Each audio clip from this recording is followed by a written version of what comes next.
Hey everyone, it's Amanda. Welcome back to my channel. Now today's video is going to be for all of my fellow bullet journaling and stationery nerds out there. I'm going to be breaking down my top essential stationery supplies for bullet journaling. So these are things that I am completely obsessed with and that I use on a daily basis and that I really recommend to any of you bullet journalers out there. Keep in mind these supplies are my personal preference. If you have your own favorites, that's fine as well, you do you, but these are supplies that are my holy grails that I would not be able to live without and that I've been using for a really long time so I can put my stamp of approval on it. I always get so many questions from you guys about supplies that I recommend and what I use, so I thought this video would be a great way to quickly answer all of your questions. So if you've ever wondered what pens or supplies I use in any journaling videos, then it's probably in this video, and if not, I always link stuff in the description box, and I'll do the same for this one. Anyways, I want to geek out about stationery, so let's get right into this video.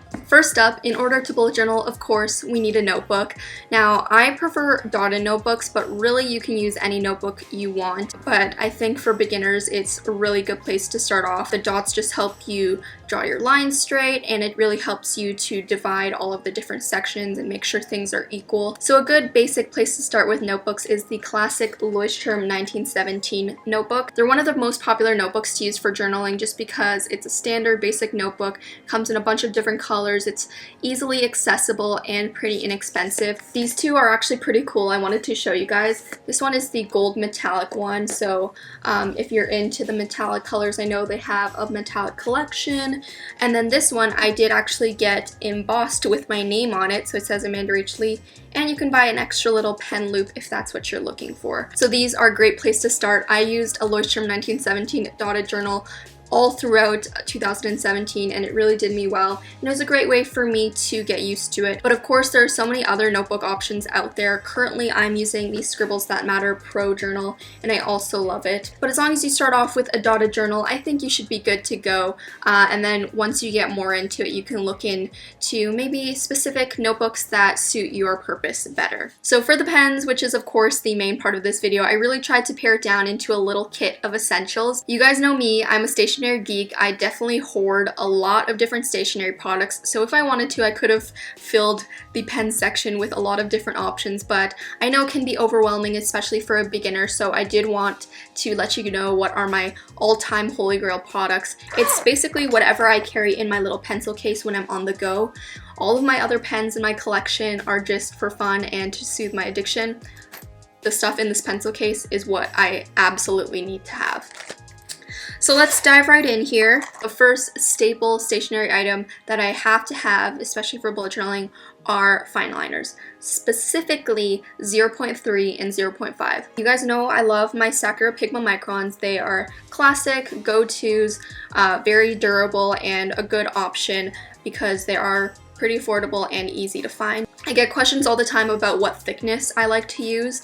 Pretty much in every single video of mine, you will see me use a 0.3. And if I do want slightly bolder, thicker lines, or if I want to go over something and make it stand out a bit more, I will go in with a 0.5. I know that these Sakura Pigma Microns come in large packs of 6 or 10 or whatever, but if I had to choose, all I would need is a 0.3. My next must-have pen is the pen that I use to fill out the actual body of my bullet journal spreads.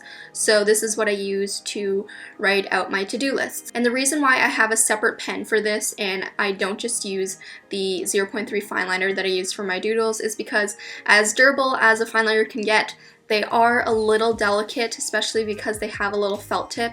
So over time with use, a felt tip can get worn down and frayed a little. So I like to upkeep that as much as I can. And in order to do so, I try to avoid unnecessary usage of the fine liners. So writing things out like lists, I don't need to use a fancy fine liner, so I will just use a gel pen, and it is the Uniball Signo DX 0.38. I love to use gel pens over ballpoint pens pens in my bullet journal just because it gives you a solid line. Ballpoint, I don't like the look of when it kind of skips on the page and there are blank spaces. So gel pens are definitely the way to go for me. And this one I find isn't too inky. It gives me a solid, smooth line, and it doesn't show through on the other side of the page. A great alternative to this one, because I know it's a little hard to find, is the Muji 0.38 gel pen. I love that one as well.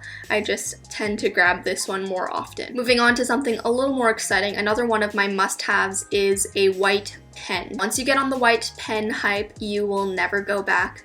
I love to use white pens, whether it's for correcting a mistake or whether I want to draw or write something over a black background. They're definitely just so versatile and will help you boost up your bullet journal game. So I have two favorites. One is a recent favorite and one is a long-time favorite.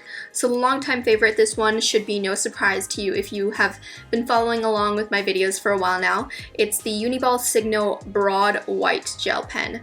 This one is a very pigmented white gel pen. The only issue is that sometimes it does skip a little, and then once you get it going, it'll, start back up again. But all in all, this one has been a good, rock solid staple in my pen collection, and it's definitely made plenty of appearances in my bullet journal spreads. Now, if you're looking for something a little more heavy duty in the white pen department, you should definitely check out this guy. This is the Posca paint pen marker. And the reason why it's heavy duty is because there's actual paint in here. So it can go over anything, it barely ever skips. And if you're looking for that really solid white, this is your guy. I actually have two of the thicknesses. This one is the thinner one. It has a pin tip, and then I have the medium-sized one, which has a felt tip. But the medium one with the felt tip is actually my favorite because it's very consistent with the line. You can get a solid white, and you can actually easily control it to get a thinner line. Of course, we have to talk about brush pens.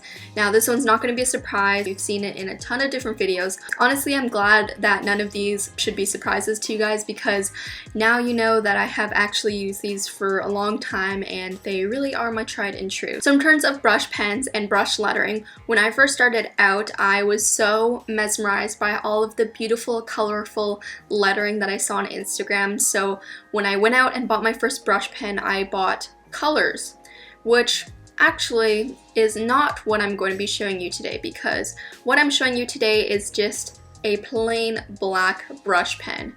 Now, I know that this is boring, and when you first start out, there's so many colors to choose from, and you want to choose like the pretty pastels and whatever, but trust me, you will not use anything more than this guy. I probably have every color of the rainbow of brush pens, but every single month, I come back to this. So this is the Tombow Fudenosuke hard tipped brush pen. It does come in a soft tip, but I prefer the hard tip all the way. It's super easy to control, especially for a beginner, and I find that it doesn't leak through pages as much as the soft tip. What I love about this is that it is a smaller sized brush pen, so it's the perfect size for bullet journaling. I find that with a lot of the colorful brush pens, they are a thicker tip, so that kind of lends itself to larger lettering, which doesn't really lend itself to a small bullet journal. Really just such a great staple to have, so if you're not on this hype, definitely get on it. If you can't find this one, an alternative is the Pentel Food Touch Sign Pen.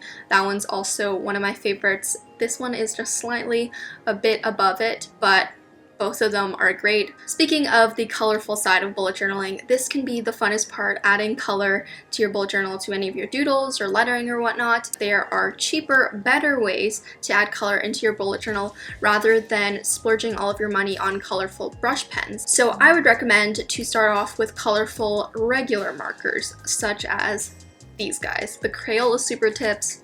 Again, what a surprise.